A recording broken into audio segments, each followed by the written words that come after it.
By 1986, the Soviet Union has been fighting in Afghanistan for 6 years after killing the former leader and installing a Moscow-friendly government.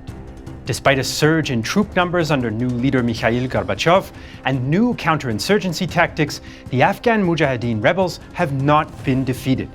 They control large parts of the mountainous countryside and benefit from financial support and weapons from the United States, Pakistan, Saudi Arabia, and China. Moscow wants to end the war without a humiliating defeat, so the army continues its search and destroy operations, which cause heavy casualties among the civilian population. In February, Gorbachev makes his intentions clear at a conference attended by Afghan communist leader Babak Karmal. Counter-revolution and imperialism have turned Afghanistan into a bleeding wound. The USSR supports that country's efforts to defend its sovereignty. We should like, in the nearest future, to withdraw the Soviet troops stationed in Afghanistan at the requests of its government. Gorbachev and Foreign Minister Eduard Shevardnadze have also adopted a new foreign policy known as New Thinking. It's more flexible on Afghanistan's future relations with Pakistan and the West as long as Soviet security is achieved. They decide Karmal is no longer the right man in Kabul, and Gorbachev forces him to resign in November in favor of fellow communist Mohammad Najibullah, the head of the Afghan secret police. Najibullah promises national reconciliation, more free enterprise, a greater role for Islam, and changes the country's name from Democratic Republic of Afghanistan to just Republic of Afghanistan. He and the ruling party, the PDPA, also claim they'll slow the pace of modernization opposed by conservatives and the mujahedeen. At the same time, though, Najibullah expands the secret police and purges the PDPA of Karmal's supporters and other opponents. The enemies of party unity spread the spirit of defeat and disillusion, rumor and gossip, and they damage the authority and credibility of the PDPA leadership. The enemies of party unity prevent the expansion of the social basis of the revolution and the creation of coalition forms of administration and the multi-party system. The enemies of party unity create obstacles on the way of the party's policy for the eradication of mistakes and false calculations, to bring about social and economic transformation. As Moscow looks for a way out and Najibullah tightens his grip on power, the US increases its support for the mujahedeen. US funding for the mujahedeen had grown tremendously since the early 1980s, reaching $450 million in 1986 and $630 million in 1987, sums matched by Saudi Arabia. New weapons also arrived, including the Stinger anti-aircraft missile. President Reagan's administration initially opposed sending state-of-the-art systems to Afghanistan, and Pakistan and China also worried they might escalate the conflict. But the Stinger's supporters win out, and mujahedeen fighters use them from September 1986. Hunter-killer teams of insurgents attack aircraft during takeoff or landing and target helicopters arriving to help Soviet ground troops during ambushes. There's a debate about how many aircraft the Stingers actually destroyed, but they definitely forced the Soviets to react. To avoid them, fixed-wing aircraft fly higher, helicopters lower, and transport aircraft use decoy flares on takeoff and landing. Soviet journalist Alexander Prokhanov notes the impact. Aircrew used to be kings of Afghan, and everyone saluted them. But after the Stinger, they took to flying very high to keep out of range. That had little value up there, and the ground troops began referring to the pilots as cosmonauts. The conflict's international dimension, though, goes beyond US weapons. Pakistan's intelligence service, the ISI, conducts sabotage operations inside the USSR, sometimes with explosives acquired by a British intelligence agency, MI6.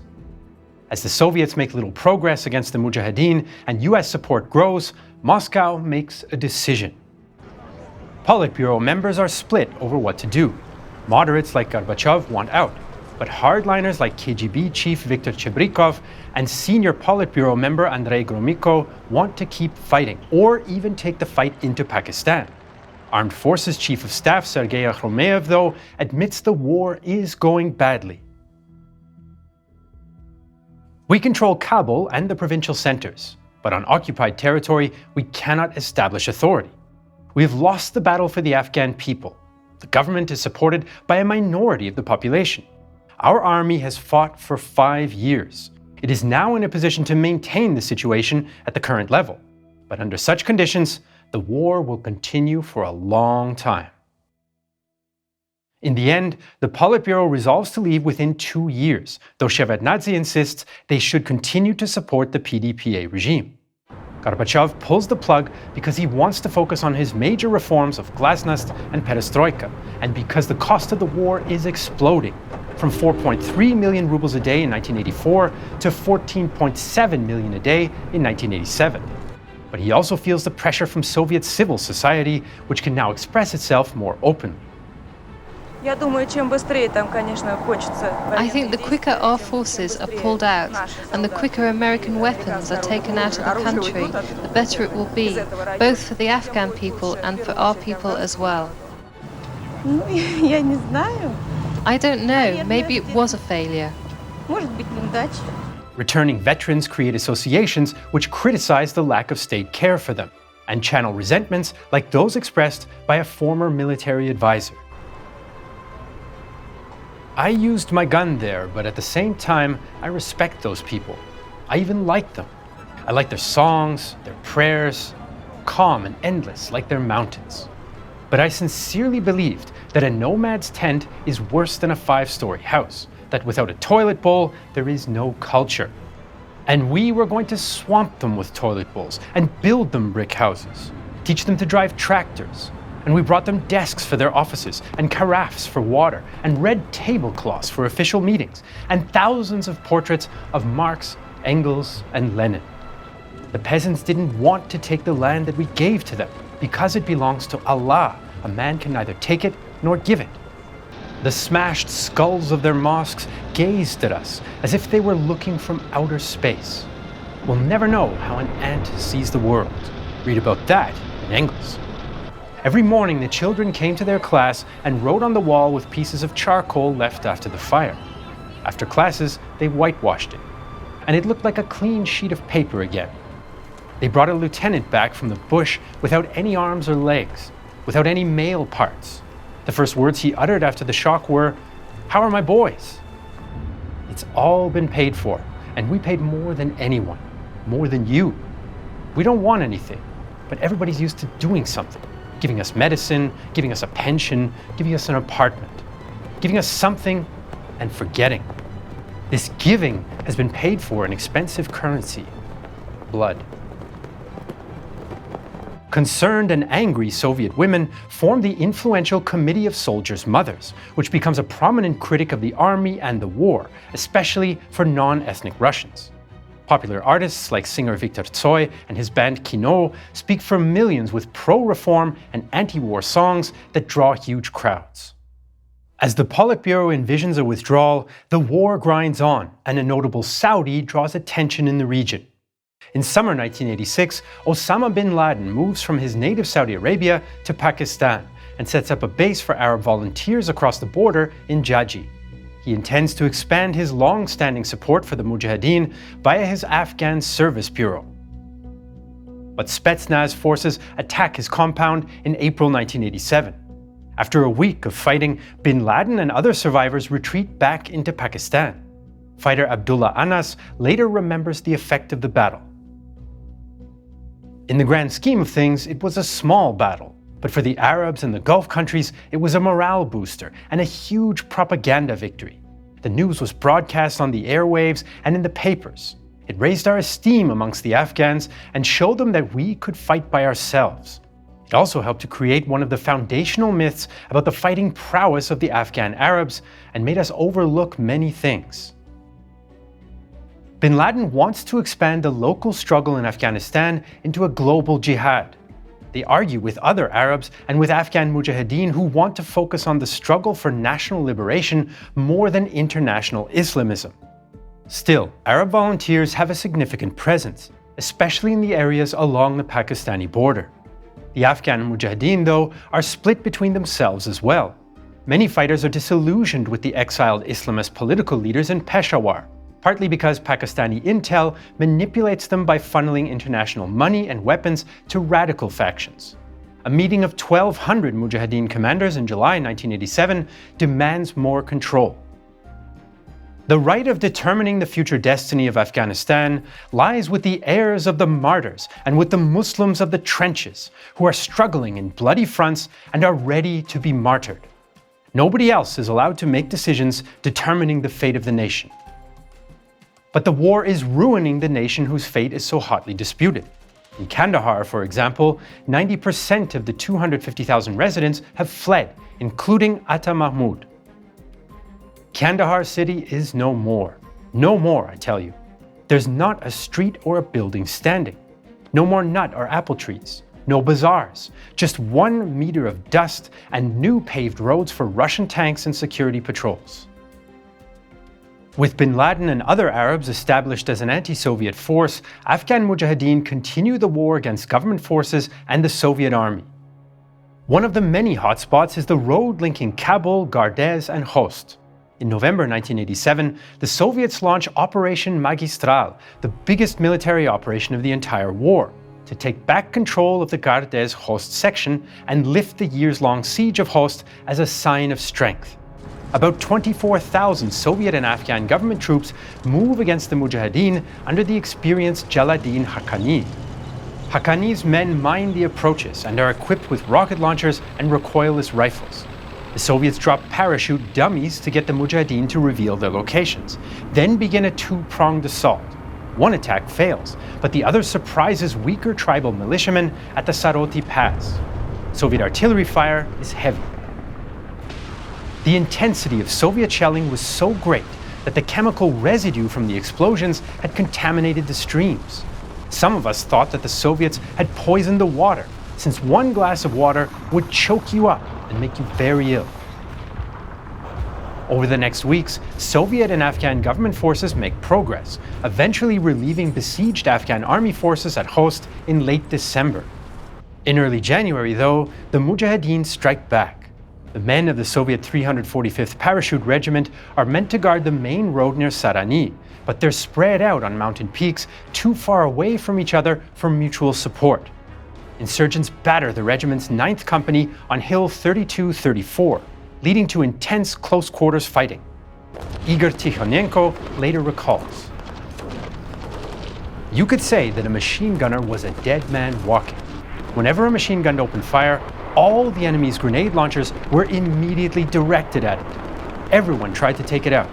The machine gun was to my left. Melnikov was sitting barely 3 meters away. Both of our gunners were killed, Alexandrov and Melnikov. The 9th Company holds out until they can evacuate the position the next day. It's likely that Pakistani special forces are involved in taking Hill 32-34, which ends Soviet control of the road to Røste after just 12 days. It also becomes, along with Magistral, a focal point of Soviet memory for the war and the inspiration for the iconic 2005 Russian film The 9th Company. As Soviet troops continue to suffer losses for no gain, the CIA and others start to think about post-war Afghanistan.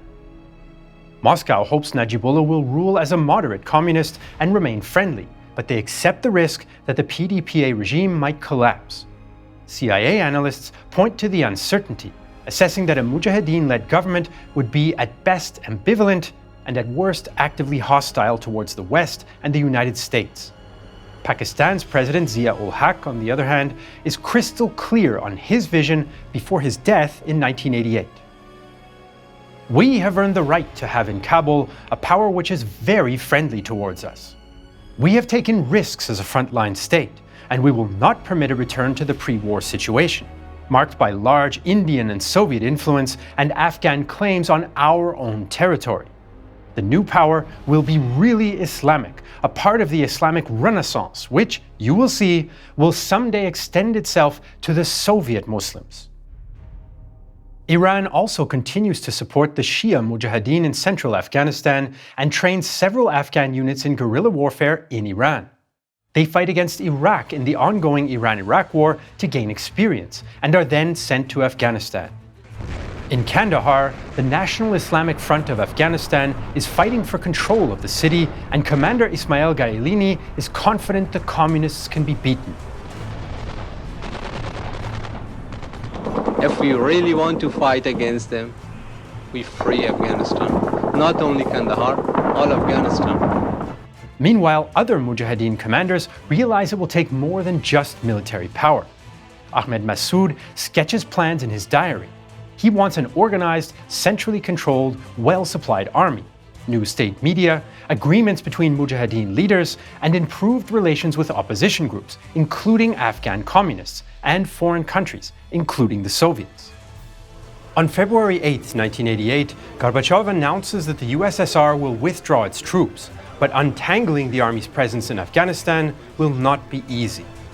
In April, the Afghan and Pakistani governments signed the Geneva Accords, with the US and USSR acting as guarantors. In practice, the terms will be impossible to enforce, especially since the mujahedeen are not involved in the talks. Following the signing, 40th Army Commander Boris Gromov announces the withdrawal. Однако этот переход, начинающийся вывод войск, потребовал решения сложных, не только политических, но и ряда военно-технических. Starting May 15th, the first Soviet army units moved from outposts in the periphery to main Afghan bases. Altogether, 50,000 troops then crossed the border via two main routes in the east and west, vacating 7 major provinces. Soviet journalist David Gayle accompanies one of them. All along the way was what remained of the roadside kishlaks. Not one was undamaged. The walls were overturned, the houses were smashed, the trees were twisted. The fields were bare and uncultivated. The irrigation systems had been turned into marsh. And who had gained from the way everything had been reduced to useless collapse? The futility of those 3,200, or however many it was, days of war made one's eyes burn with shame. The only good thing was that the boys were going home. The Soviets, though, also announced they're leaving $1 billion in military equipment to the Najibullah regime, so the US immediately restarts its aid to the mujahedeen. Publicly, Najibullah supports the Geneva Accords because they could keep him in power. Privately, though, Najibullah struggles to accept that his Soviet protectors are leaving. Gorbachev advisor Anatoly Chernayev later recalls a tense meeting in Moscow. Gorbachev tried to impress upon him the concept for our withdrawal. Najibullah acted desperate, unbelievably primitive compared to what I'd observed in him before. For example, he suggested organizing a joint campaign with the USSR, India, and Afghanistan against Pakistan, or a major Soviet operation against the mujahedeen. Gorbachev unceremoniously ridiculed both. A small UN mission arrives to allow Moscow to save face, but it has no hope of stabilizing the country with just 50 employees. UN diplomats call for a ceasefire between Kabul and the insurgents, but the mujahedeen think that they can win the war outright as soon as the Soviets are gone. Between June and October, they capture numerous towns as Soviet strength decreases, though Afghan government forces do recapture Maidan Shar.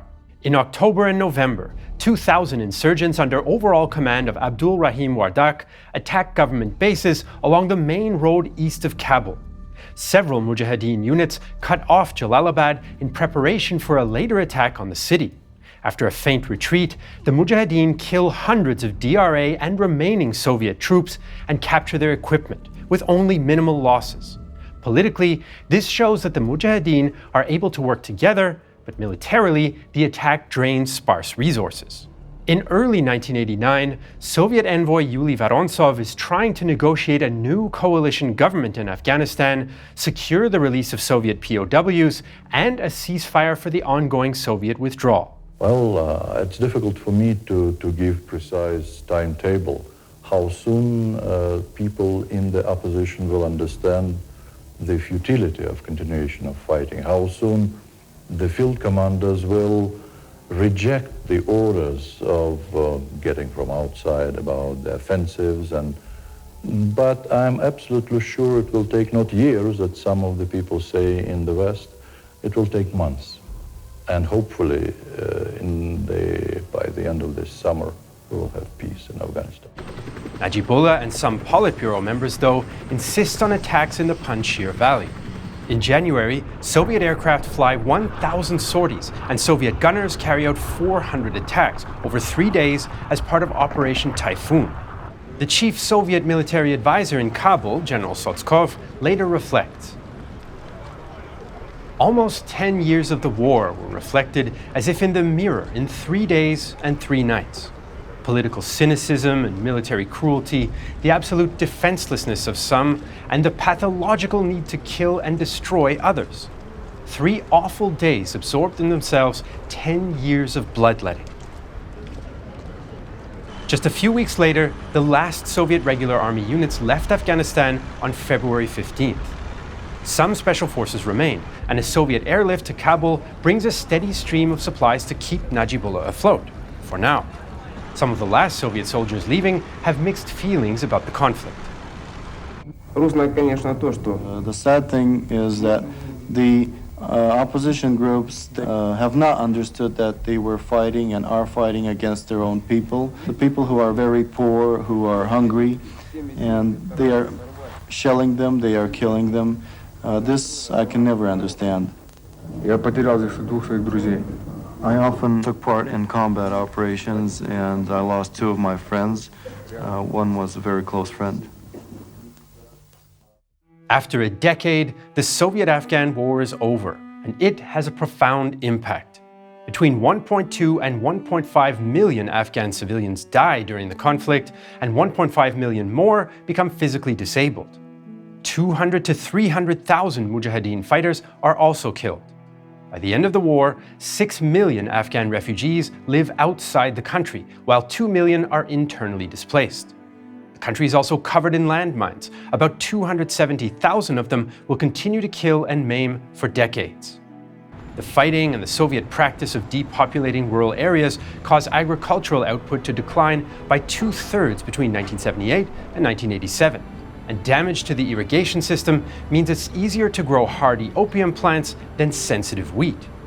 The state is hollow, as 75% of its budget comes from foreign aid, natural gas, and borrowing. The country is also ungovernable and bitterly divided. State apparatus is geared towards violence and repression, and the elites are split irreconcilably between mujahedeen leaders and the PDPA. But even these 2 groups are fractured by rivalries and factions. Also, wherever the more radical mujahedeen hold sway, Afghan women lose rights that they had under the PDPA. Pakistan also becomes more unstable because of the war. More drugs and weapons flow into the country, and there's more civic violence, which means governments are less effective. Defeat in Afghanistan comes at a heavy price for the Soviet Union too. Nearly 14,000 Soviet soldiers are killed, 50,000 wounded, 6,700 disabled, and 400,000 got sick, out of a total of 620,000 who deployed. The military lost about 100 aircraft, 300 helicopters, 150 tanks, 1,300 other armored vehicles, 430 artillery pieces, and 12,000 other vehicles. The war piles more pressure on a Soviet system that's already weakened from its internal problems and its costly struggle in the Cold War. Veterans often came home disillusioned, since their experience revealed the shortcomings of the Soviet system: officer corruption, ethnic tensions, economic weakness, and an inability to provide for its citizens. Young recruits often bore the scars of violent abuse by older soldiers, a system known as the rule of the grandfathers. Paratrooper Vladislav Tamarov recalls the trauma. I was a boy who was born and raised in quiet, beautiful Leningrad. A boy who loved his parents and went obediently to school. A boy who was yanked out of that life and dumped in a strange land where there was a real war going on, where life followed different rules. And the most important rule was simple: only those who kill first will survive. There, we didn't have smart thoughts. We shot at those who were shooting at us. We killed those who were killing us. Many veterans suffer from untreated PTSD, or Afghan syndrome, and struggle to make sense of the war. According to Soviet political education, they'd done their duty, but the war was far more ambiguous than the Second World War fought by their fathers. Reintegration into civilian life was hard, and once the USSR collapsed, many turned to violence or organized crime. The Afghan war influenced politics too. Many historians argue it accelerated the collapse of the Soviet Union and cast a shadow on the instability of the 1990s. Supporters of the 1991 coup attempt against Gorbachev, for example, included some Afghanistan veterans and prominent supporters of Najibullah's regime. The coup failed in part because of the efforts of Russian President Boris Yeltsin, a fierce opponent of continued support for Najibullah. So the Soviet-Afghan war had disastrous consequences for both the nuclear superpower and the poor, remote country that it tried to control. But given this contrast in power, why did the USSR lose the war? One reason was because the population mostly opposed it, and so did most of the elite. The longer the war went on, the more it became a political burden for Moscow. The war also cost huge amounts of money that Moscow didn't have, and got more expensive as it went on. Shevardnadze estimated its total cost was 60 billion rubles. The human cost contributed to making the war unjustifiable within the Soviet Union too. Neither the people nor the budget makers were willing to continue paying such a price for a war that had no end in sight. And there was no end in sight because there was no political solution on the horizon. The Soviets backed the PDPA, but most Afghans didn't. And the more the Soviets helped the Afghan communists, the more independently minded Afghans opposed them. The mujahedeen also benefited from external support from Pakistan, the United States, Saudi Arabia, and others, which meant the Soviets were unlikely to fully stamp out the insurgency militarily. The USSR simply did not have the Afghan alliances, political will, and military possibility to force a favorable outcome. In other words, they didn't have what was needed to win. Some observers have compared the Soviet defeat to the US failure in Vietnam, though that's a lively debate. Some have argued that if the USSR had invested as much into the Afghan war as the US did in Vietnam, the Soviets could have won. Others insist that one shouldn't focus on battlefield developments, but on politics, so there are some useful parallels. Domination of the battlefield in a strict military sense did not produce political victory for the superpowers. Likewise, battlefield defeat was not equivalent to political failure for those resisting the superpowers in Vietnam and Afghanistan. We must remember that devoid of its ultimate political significance, war has no worthy moral, intellectual, or social meaning. Without politics, war is simply murder on an aggregate scale. Critics of the comparison point out that the mujahedeen never achieved the political unity or their own state as the Vietnamese communists had during the Vietnam War. It's this instability that means even though the Soviets leave Afghanistan in 1989, the future of the country is not clear. The PDPA government doesn't have full control of the country, and more than 200,000 well-armed mujahedeen still benefit from foreign weapons and money. The Pakistanis, Saudis, Americans, Iranians, and Soviets still want to influence what comes next. Massoud reflects on the importance of the moment in his diary. This is a crucial time for us, and every day and hour matters, because our revolution is coming to fruition. The Russians are pulling out, and everybody within Afghanistan and internationally knows that the regime will not last. The leaders in Peshawar are thinking about putting together a broad-based transitional government. The Hizb-i-Islami, meanwhile, is trying hard to gain advantage by sending people and ammunition to places already liberated or about to be liberated. For my part, I'm worried what would happen to this country if the Kabul regime fell quickly, as it did in Taloqan and Kunduz. What sort of government would emerge? And how would the acute differences between the parties be resolved? It won't be long before Massoud gets an answer to his question, and the answer is more war.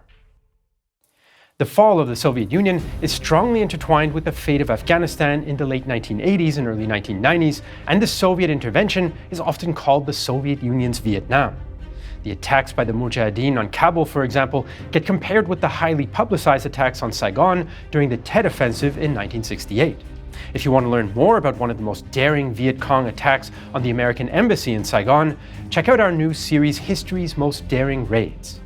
And where can you watch History's Most Daring Raids? On Nebula, a streaming service we're building with other creators where you don't need to sift through a deluge of AI slop. Nebula is made and curated by humans, and it's available in 4K resolution on your browser, on your smartphone, smart TV, or streaming box like Apple TV or Roku. And that's not all. On Nebula, you can also watch all our regular videos ad-free and earlier than on YouTube. If you go to nebula.tv/realtimehistory, you can get an entire year of Nebula for just $30. Right now, you can also get the Nebula Lifetime membership.